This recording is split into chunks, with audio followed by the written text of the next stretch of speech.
My brothers and sisters, remember we are all created from the same source. Today we sit next to each other, we work with each other, we see people across the globe. We forget that we are actually from the same source. We are from the same family. Your father and my father at some stage was one man. As time passed, we became many. And Allah subhanahu wa ta'ala says this in the Quran.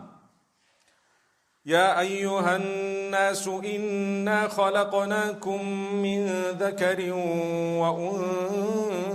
وأنثى وجعلناكم شعوبا وقبائل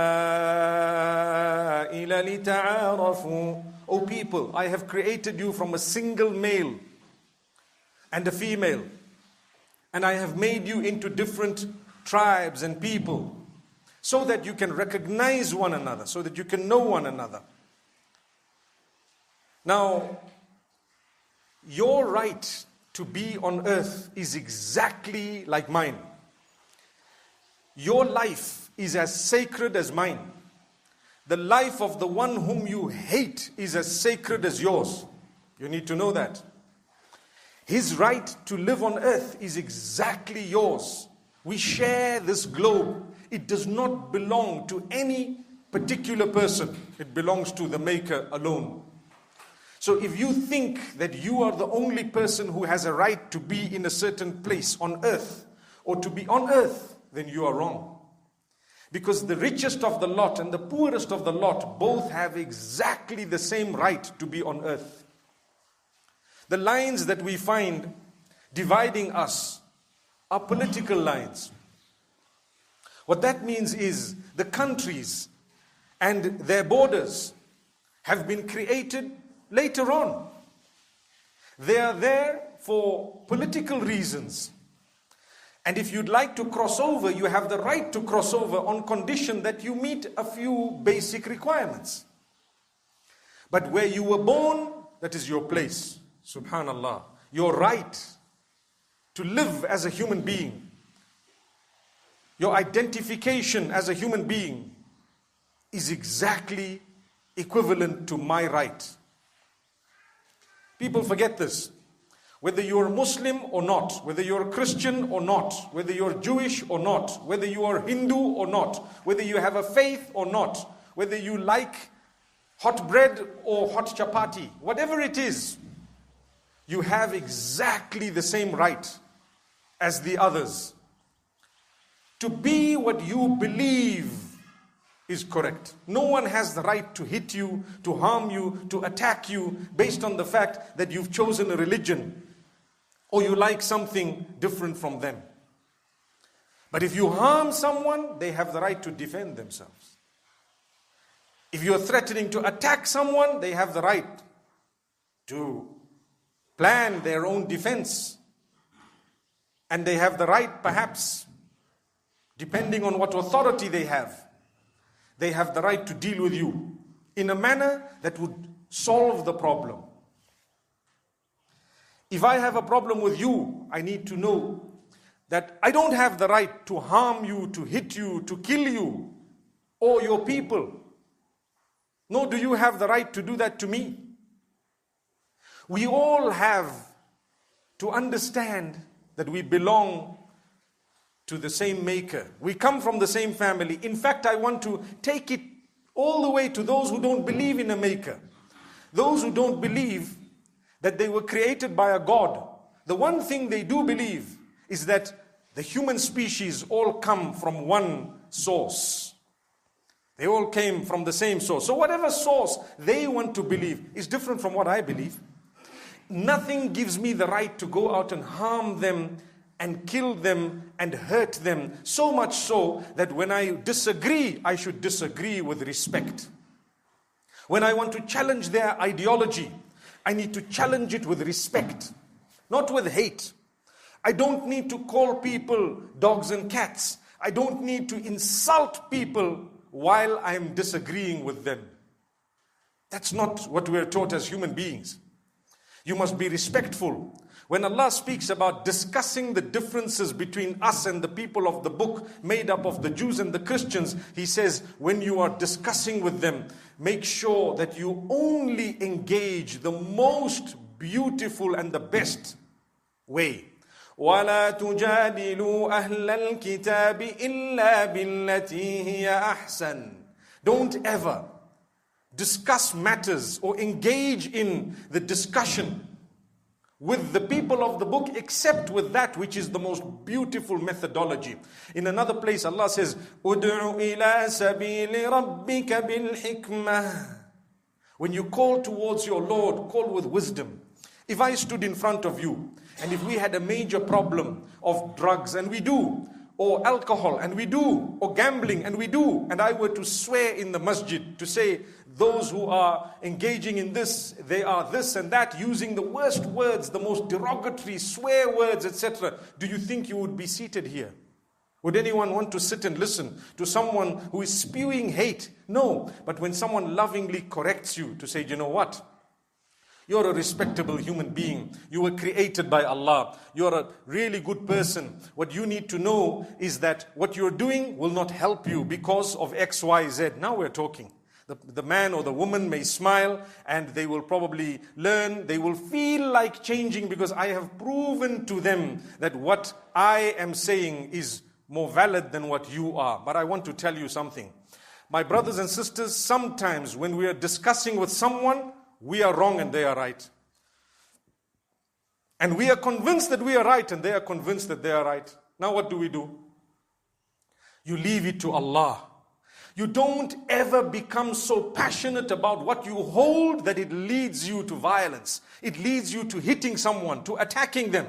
You don't ever become so passionate about what you're saying that it leads you to killing. You don't have to do that.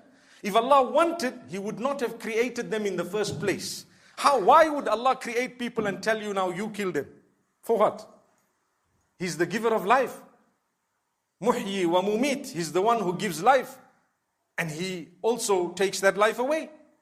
So for us to be people who respect life is something absolutely important. Unfortunately, this morning we heard in the news that a barbaric attack took place in New Zealand. So barbaric that an immigrant decided that other immigrants were less entitled than him, forgetting that he himself was not from there. He's not originally from that place. He comes from somewhere else. But because his color was white, he decided, I'm going to kill these Muslims because they came later on. I'm more entitled to this place than them. Imagine if the Maoris or the original people of New Zealand decided that we're going to kill everybody who came here because they stole our land from us. People would say it's absurd. Well, it is equally absurd to say that because you came 20 years after the other, that's why you are more entitled than the other to be in that place. Remember this, all of us, we've come from somewhere. We don't know where our forefathers might have been. I know Adam alayhi salam was not in Zimbabwe. I know that. There wasn't a Zimbabwe at the time, but he wasn't on this part of the globe. But he was on the globe. That's what it is.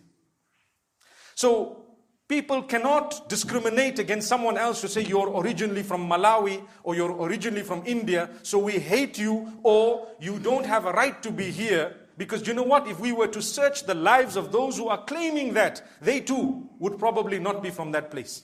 I'm just giving you an example. The reason why I'm saying this is we definitely condemn the violence that happened this morning.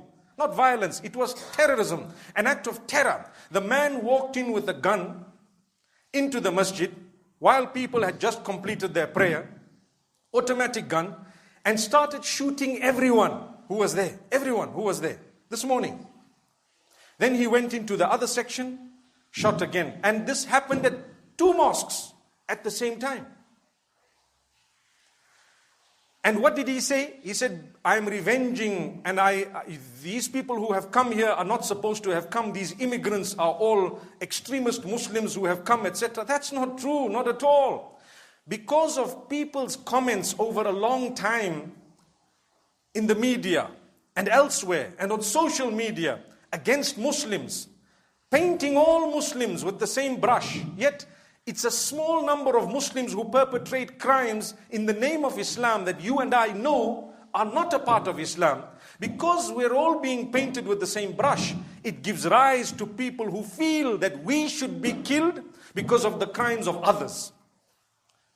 Imagine if there is someone who committed a crime somewhere in America. He happens to be a Muslim, and his crime is against the teachings of Islam and against what you and I stand for, and people come to attack me, or you, who were actually dead against what that person did, and we condemned his act.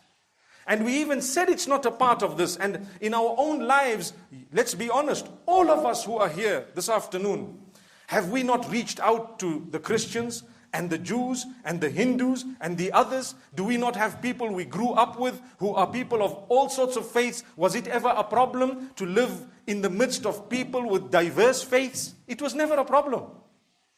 To this day, we have people who work with us, who work for us, who are around us, who teach perhaps us or our children. We have people who live in our societies, beautiful people who happen to be of different faiths. Some of them don't have a faith.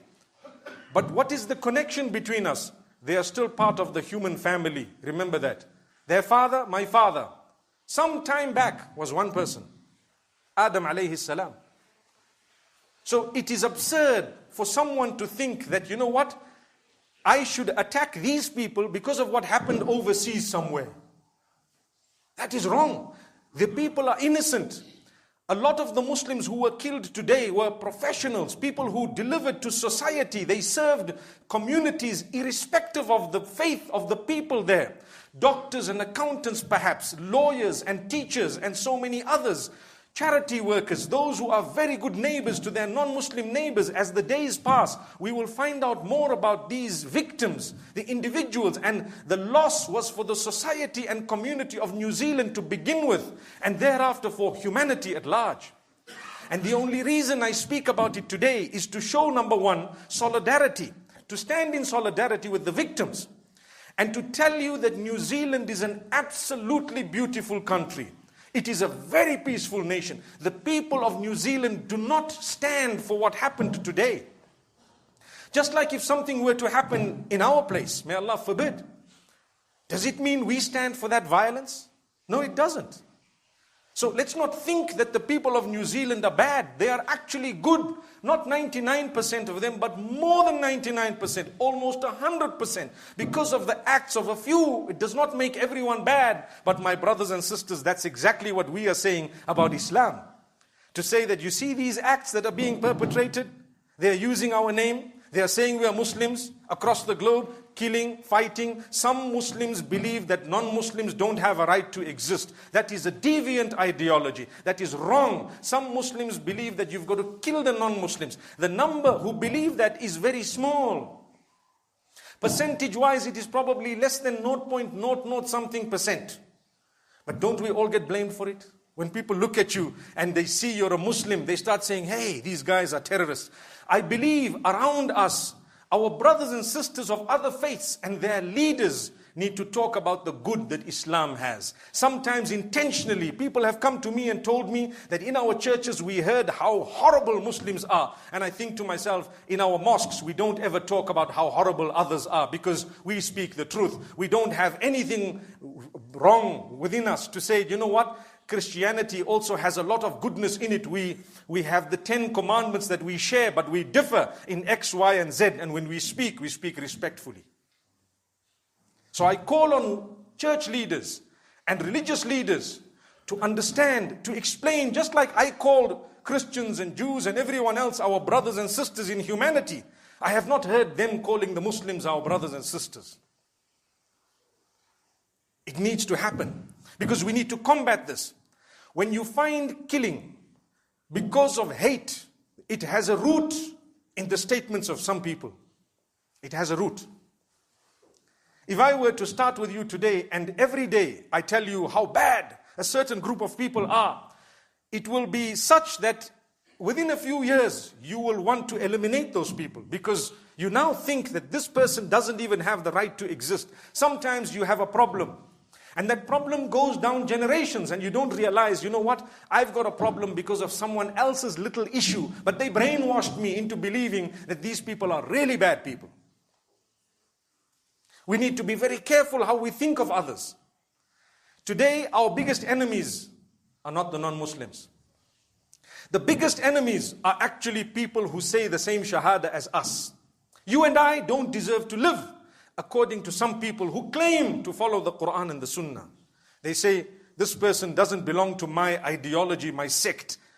We will eliminate him very, very soon. They start saying that you are perhaps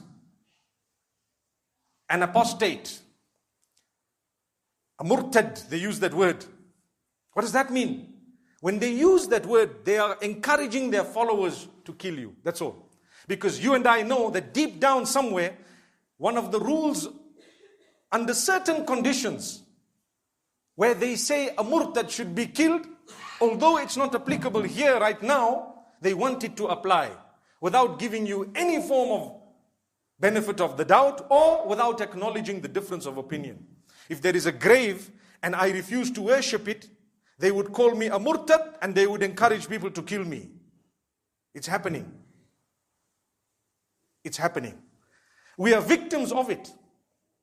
But you don't realize, if someone has chosen not to do that, leave him. He's only going to live for 70 to 80 years. Then he's going to go back to Allah, who's going to judge him. Why do you need to harm him? Why do you need to kill him? For what? If you want to discuss the matter and you really have confidence in your intellect and in your faith, you will keep on trying to explain to them, look, what you're doing is wrong because of X, Y, Z. Minimum, you will pray for them if you cannot talk to them. We as Muslims are taught that when you see people who hate you, who dislike you, who are far away from religion, who are very, very deviant according to you, never resort to harming them. Rather, number one, pray for them. Number two, keep trying with them. A day will come when they will come to the goodness if Allah wills. If not, they will die and Allah will judge them. That's what we are taught. If we were taught to kill people we differed with, we wouldn't be in this masjid. Because our forefathers would have been killed a long time back by those who differed with them. See?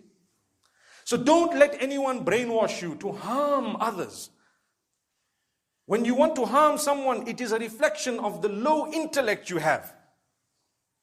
Low intellect. You don't have confidence in yourself. If I sit with you, like right now, after what's happened in New Zealand, I promise you, the Muslims are going to be in the spotlight. It's your time to shine, to show people what you're all about. Right now, there are so many non-Muslims who've reached out to the Muslims as well. In New Zealand, saying, you know what, and not just in New Zealand, in Australia, in other places, saying, we don't agree with this ideology. We stand with you. We will help you. We will support you. You know, the hijab that the women are wearing, they are targeted as a result of what they look like because they are Muslims. So the non-Muslim girls and the others are saying, you know what, if you feel frightened or afraid or insecure walking on your own, we will walk with you. We will walk with you. These campaigns, I didn't start the campaign. The campaigns were started by non-Muslims. So we have been dealing with the matter for years on end. It's about time that the white supremacists and the others, people of other faiths, also deal with this crisis. For a long time, for many years, we have actually been trying to tell people not to be violent, not to let your dislike of something that someone is doing make you harm them, make you become violent against them. Not to kill people, not to harm people. But we have not heard those voices coming from others. It's mainly the Muslims who keep on telling their followers, don't harm others, don't kill others, reach out to others, be kind to others, be good to others. The Muslims are the most charitable people in the whole world. They reach out to everyone else while they are struggling. Muslims are being killed by all different types of people. Like I said, our biggest enemy is within. Those who are saying their shahada. In Nigeria, Boko Haram, people who also say the shahada, what are they doing? They are busy killing and kidnapping and destroying the lives of those who also say the shahada. They're also Muslimin. You look at in Pakistan what's happening, for example. May Allah grant them safety and security. The fighting is within. I hope that it has declined right now, and inshallah it will be eradicated. But up to very recently, people who say the Shahada were killing others who were saying the Shahada. Look at Afghanistan, for example. People who are saying the Shahada were killing others who are saying the Shahada. Whatever excuse they used becomes irrelevant. These are your brothers. These are your sisters. In humanity at least. The Prophet ﷺ lived in the midst, even right at the time of his passing. There were Jews and Christians in Medina living with the Muslims. But we don't know that, do we? They lived so securely that later on at one stage in Aqsa, in Quds, in Jerusalem, they were actually crying for the Muslim rule to come back, saying that, we were living in full justice under the Muslims. It's amazing. So let's remember, we reach out, yes, we will continue to promote kindness and goodness. But remember one thing, don't let the act of someone else make you react in a way that will create a bigger disaster. Today we faced a big challenge. May Allah never let that happen to us. Imagine we're sitting in Jum'ah. It needs one wise crack. It needs one deviant to walk in with a gun and start shooting people. That's what happened this morning in New Zealand. One. In fact, I think they arrested 4 or 5 people, if I'm not mistaken. I think 4. But these are a small number. Like I said, the country is one of the most beautiful countries. Just a few days ago, I was telling someone when they were saying, which is the most beautiful country on earth? I said, as far as I've read, it's New Zealand. Subhanallah. And today, we're hearing that New Zealand, this is what happened. It doesn't make the people bad. This, inshallah, is only a one-off incident. Have hope. Live with hope. Number one, those who've passed on are martyrs fi sabilillah. They passed away immediately after Salatul Jum'ah. May Allah give them Jannatul Firdaus. May Allah make it easy for their families. Pray for them and pray hard. It's not a joke. May Allah make it easy for them and their families. For them, Allah give them Jannah. This is a one-off incident. Community has been shaken because those people have served in their societies, in their countries, large chunks of people, Muslims and non-Muslims. And today they were killed for being Muslim, nothing else. Let's never react and retaliate in a way that makes the problem bigger. Recently there was an escalation of political issue between India and Pakistan. And I'm mentioning this simply because there is a beautiful lesson for us to learn in this. The Prime Minister of Pakistan decides, you know what? We don't want this war. We don't want to create problems. We didn't do anything bad. As a gesture of goodwill, this man that we have captured, we're going to release him. It was easy for them to say, we're going to hold him, and to hold him ransom and to do whatever else. But he said, let's be the bigger person. We solve the problem. The moment he released that man, he became the true hero. Who? The Prime Minister of Pakistan. Why? Because he did something unexpected. He did something that is really an Islamic teaching. Truly, when I sat and thought about it, I thought the Prophet ﷺ would have probably done something like this. Amazing. What happened as a result?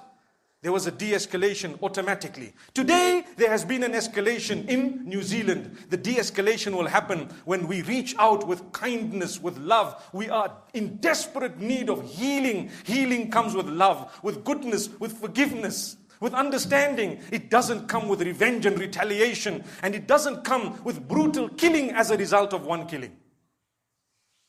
May Allah subhanahu wa ta'ala grant us a deep understanding. I pray that those who have perpetrated the crimes today are brought to justice and it is served to them. They are indeed terrorists of the highest level. My brothers and sisters, there is one more thing I need to mention before we close for today. Lives have been lost in Mozambique. Totally different cause. The weather, the cyclone. These lives are as sacred as the lives that were lost in New Zealand. These are our brothers, our sisters. Their homes were destroyed because of weather conditions. We have weather reports that show that this negative weather is coming in our direction. Number one, we pray for the victims and those who've lost their lives. Number two, we ask Allah to help those who are still alive and struggling and displaced and they've suffered loss. Number three, we ask Allah to calm that entire cyclone down so that neither us nor anyone else is affected negatively by it. Say Ameen. You see today, the clouds, what was predicted was heavy rainfall. Alhamdulillah, we haven't yet had that. And remember, the weather predictions are not prophecies. They are only an expert's idea of what may happen based on certain patterns. But what will happen ultimately is in the hands of Allah. So we ask Allah to calm that down. We ask Allah to bless every one of us. We ask Allah to open the doors of goodness for us. I'm sure every one of us, we have our own struggles.